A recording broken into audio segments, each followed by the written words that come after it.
Hello guys, let's see very important question of mensuration. So water in a canal 30 decimeter wide and 12 decimeter deep.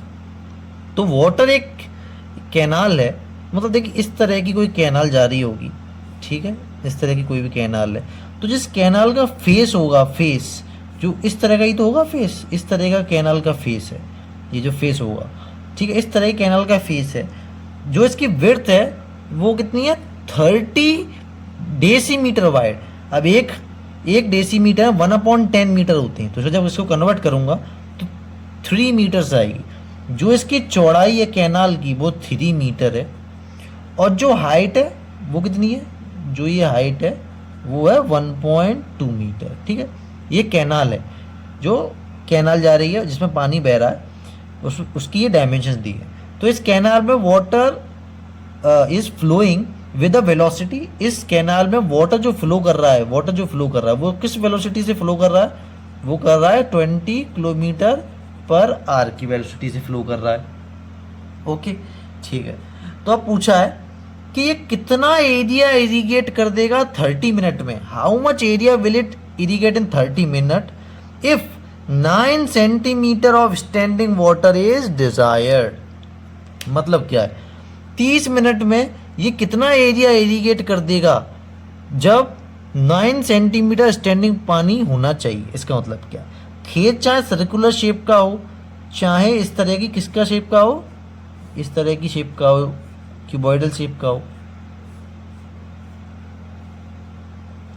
देखिए इसका मतलब ये है कि जो खेत होगा इस तरह से होगा, जो भी फील्ड होगा इस तरह से, देखिए ये तो 2D होगा, इसका ग्राउंड 2D होगा, ठीक है, खेत जो होगा वो 2D होगा, इसमें एल और ब्रेथ होगी, ठीक है, एल और ब्रेथ होगी, यानी एरिया होगा इसका, एरिया तो होगा एल इंटू बी, ये फील्ड का एरिया है, किसका एरिया है, फील्ड का, एल डैश बी डैश मान लेता हूँ, ये बी और एच ये कैनल वाली है, लेकिन ये जो फील्ड है जिसमें पानी चलाना है ये उसकी एल डैश बी डैश है, तो इसका एरिया होगा। तो इस जो फील्ड का एरिया है L dash into B dash, तो इसमें इसकी जो हाइट होगी, हाइट यानी इसमें 9 सेंटीमीटर का वाटर भरना है, इसमें एच डैश 9 सेंटीमीटर का पानी भरना है मुझे, ठीक है। तो फील्ड का कुछ एरिया होगा, ठीक है, वही मुझे निकालना है कि कितना एरिया इरिगेट कर देगा, ये एरिया कितना होगा अगर 9 सेंटीमीटर का पानी मुझे भरा हुआ मिल जाता है तो, ठीक है। तो देखिए बहुत सिंपल है, लॉजिक सिर्फ इसमें इतना है, 30 मिनट में इस कैनाल से जितना पानी निकलेगा वो पूरा पानी ही तो इसमें जाएगा, फील्ड पे जाएगा। तो जितनी वॉल्यूम ऑफ वाटर कैनाल से निकलेगी उतनी वॉल्यूम ऑफ वाटर किसकी होनी चाहिए, फील्ड के अंदर होनी चाहिए। तो सिंपल सा एक लॉजिक इसमें ये है कि वॉल्यूम ऑफ वाटर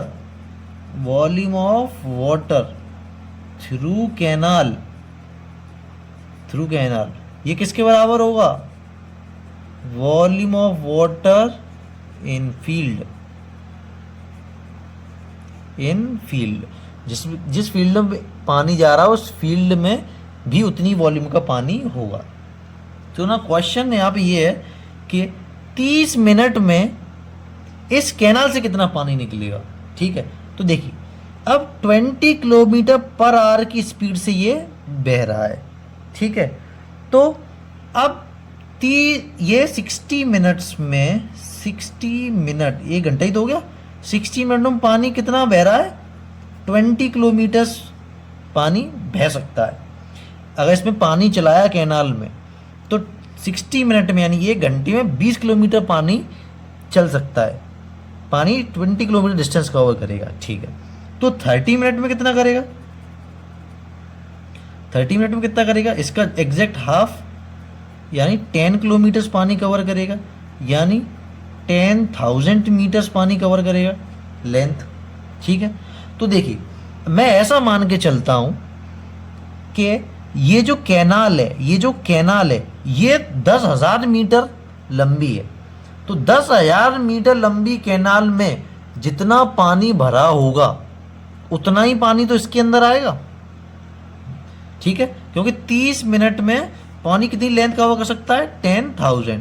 तो 10,000 मीटर कि कैनाल होगी, उसमें जितना पानी आएगा वही तो पानी इस फील्ड में जाएगा, समझे।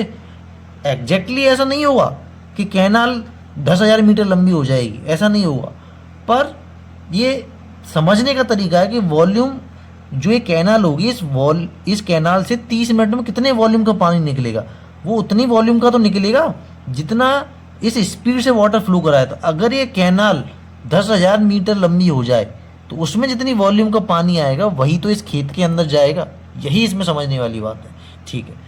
तो कैनाल से पानी कितना जाएगा, देखिए कैनाल भी एक तरह की, अगर 10,000 मीटर की लेंथ की होगी तो वो भी एक क्यूबॉइड ही बनेगा, जिसकी वॉल्यूम भी क्या हुई, LBH, और जितना फील्ड में पानी भरा है उसकी वॉल्यूम भी यही होगी। वॉल्यूम क्या होती है, एरिया इनटू हाइट, 2 डायमेंशन का तीसरी डायमेंशन मल्टीप्लाई कर देती हैं तो वही वॉल्यूम बन जाती है।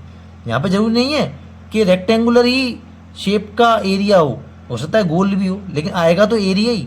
तो यहाँ समझने के लिए मैं रेक्टेंगुलर मान लिया, तो L डैश, B डैश और H डैश, तो वॉल्यूम वाटर थ्रू कैनाल यही फील्ड में जाएगी, दोनों की वॉल्यूम बराबर होगी, ठीक है।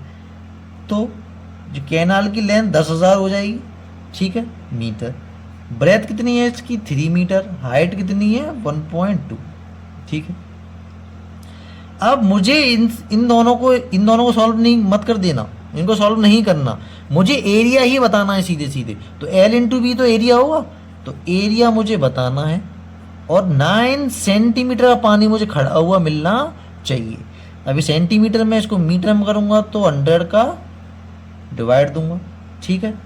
तो जब आगे कैलकुलेट कर लेता हूँ, कैलकुलेट करूँगा तो एरिया को तो यहीं छोड़ देता हूँ, वहाँ की सारी वैल्यूज़ को उधर भेज देता हूँ। 10,000 इंटू 3 इंटू 1.2 इंटू 100 अपॉन 9, यहाँ से हटेगा तो 1 0 आ जाएगा, इससे 1 0 कट गया, 3 3 जा 9, 3 4 जा 12।